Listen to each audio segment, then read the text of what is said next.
Assalamu alaikum. Bandiraɓe Halpulaar on calminama way Min mi jahnimi holko taki en ɓamtaki. Ko namdal mangal eɗen poti namdede ɗum. So wiyama leñol fulɓe ko ɓuri temedere million haaloɓe ɗemgal ngal nani e aduna he te en donki yaade. donc y a probléme gañantumagu hakkude men enen e koye men. ɗum no hersini haaloɓe pulaarde mbi nena ko sukuñe baba ko sukuñe ko ɓiɓɓe yumma kalda kadi ñifde cumu sohlani ndiyam laaɓɗam.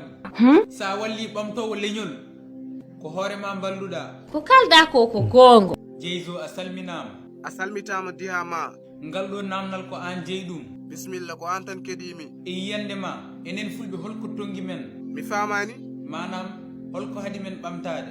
ngal namdal mi anda fof holno jabtortomi ɗum par ce que ɗum ɗo mi anda fof holno haalata haalotako dejotako c'est difficile min mi ronki famde leñol men ngol Allah de longol wayni leñol men ngol way kono lingu goɗɗom ko wari ni nga ko hawni leñol jogo alduɓe jogo anduɓe jogo lamɓe ronke tan yo ɓamto donc y a probléme on probléme eɗen caɗele ko ɗum min jiiɗi andude caɗele ɗe ne mbawni leydi Est ce que wona caɗele kalis? wona ɗum So wona ɗum ko hollum? pulaagu ngu koko fecci holko fecci pulagu enen pecci koye men wadde enen ko ɗum tongi en ko ɗum kadi tagi en fiyeede pako jarani haaldude ɓernde par ce que min ko noon jirumi ɗum Yiyande ma waɗi fayida. Jeyzo ha joni a haalnani mi deyi holko woni caɗele men. min mi ronki andude holko woni probléme men ko probléme pamodiral dañɗen So yimɓe pamodirani ɗum ko caɗele. caɗele ɗe ɗon en poti haaleede mbiɗa andi kam ɗen caɗele wona caɗele basal sibo enen fulɓe en mbasani eɗen jogui alɗuɓe eɗen jogui jamareɓe eɗen jogui suusɓe eɗen jogui wawɓe wadde kono en ngala walloɓe a haali haala ka En ngala walloɓe kadi en jokkodirani en ballodirani. ballodiren Sen ballodiri en jaɓi rentude ala ko gaño wawani en. ɗum noon hani en rentude haɗi en rentude ko min e mawnikinare kalden goonga sen kaldani gonga kalderen ko fenande c'est ça wonko yooɗi wonko yooɗani aɗani wonko ganduɗa no hersini seeɗa Holno leñol jogorto alɗuɓe e anduɓe ronke yo ɓamto.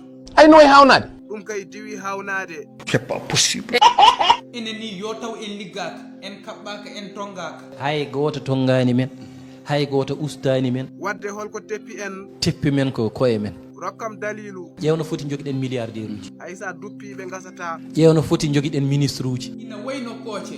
hono foti joguiɗen directeur uji entreprise Ina wayno leydi. hay émission amen goto ala sponsor no hersini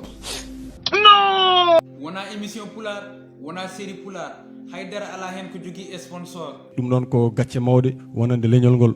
Pular noon ina wiya so mbewa ngati gujjo ko gacce rawano so émission ji ngala sponsor ko gacce mabɓe kamɓe yontaɓe leñol ngol onon yontaɓe ɓe alluɓe ɓe joguiɓe ɓe sibi Allah en nelaɗo mum mballe leñol ngol yoɓe mballu leñol ngol paaboɗe leñol ngol balle leñol ngol leñol maayi leñol tampi yontaɓe leñol holto gonɗon ngare balle leñol ngol. mbaɗon sponsorisé émission ngaji ɗi son mbaɗi ɗum ma leñol ngol ɓamto mais ɓe mbatta ɗum Ɓe mbatta ɗum kadi a yiyat neɗɗo woppa leñol yaha ina wallo e leƴƴi goɗɗi.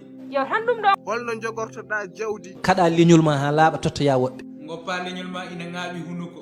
Wona lawol. Kono Jeyzo hay enen rendo ngo eɗen poti tinnade e koye men. rendo ngo tinnaki yontaɓe ɓe mballani leñol ngol yahani fulɓe yo ndendu gona haɓɓere wotere Ko ɗum ronka. ɗum woni probléme o eɗen ñaagui duwaw En kolli Allah.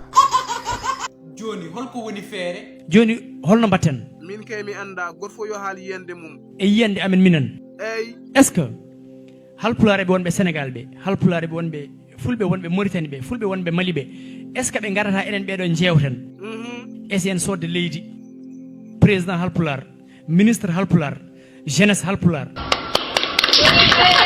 dihama pourtant ko erji haali ko feere de pourquoi pas ɗum ɗon Ko feere moƴƴere kono est ce que men mbawa wadde ɗum? en mbawa